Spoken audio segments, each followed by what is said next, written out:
makikita na ang isang lalaking nakasuot ng puting t-shirt na nakikipagsuntukan sa dalawang lalaki na nakasuot ng helmet. Ang nasabing lalaki ang driver ng itim na SUV. At ang makasumunod pang eksena ay kinagulat na ng lahat nang biglang magpuputok na ng baril ang driver ng SUV. Sugatan ang mag-amang nakamotorsiklo na nakaaway ng sospek.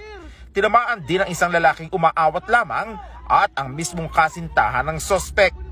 Nakalabas na ng ospital si alias Patrick na tinamaan ng bala sa kanang braso, pero ang kanyang ama nananatiling nasa kritikal na kalagayan. Kanina po tinext po ko ng mother ko, sinisi-CPR na daw po siya kasi mina na po yung heartbeat niya. Sabi ng suspect na nakilalang si alias Kenneth, pinagtanggol lamang niya ang kanyang sarili. Ilang beses na umano siyang humingi ng paumanhin pero pinagtulungan pa rin umano siya ng mag-amang nakamotorsiklo. Sa family ng nakausap ay nakainkwentro ko, pasensya na po talaga.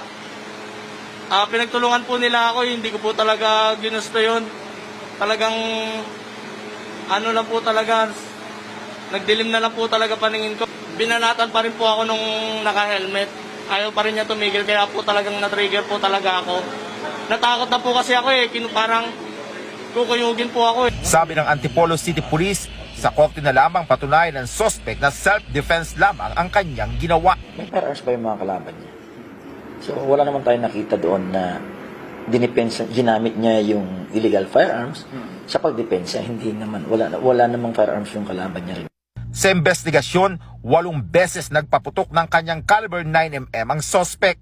Record shows na license po ang baril niya pero useless po yun kasi nga po mayroon po tayong gun ban. So suspended po lahat na dalhin o ilabas ang firearms sa inyong mga tahanan. Road rage po talaga ito.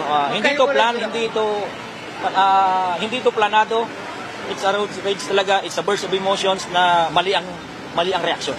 Ayon sa suspect, galing sila sa isang resort kasama ang pamilya at nagmamadali silang habulin ang sasakyan ng kapatid dahil may naiwan na cellphone doon ang kanilang kasama. Hindi po kami nagigit-gitan. Talagang nagsasay na po ako, nagbubusina po ako na parang nagmamadali po, ganun. Sila po talagang pero iniwasan ko naman po sila hanggat maaari.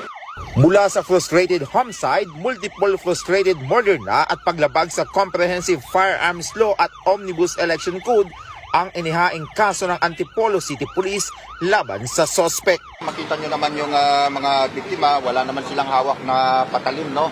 And other deadly weapon. And yung nakita nyo yung isa is 2 beses niyang binaril yung isa. Kaya frustrated murder yung ikakaso natin. Ilang beses ding humingi ng tawad ng suspect sa mga biktima. Kaninang umaga, personal na binis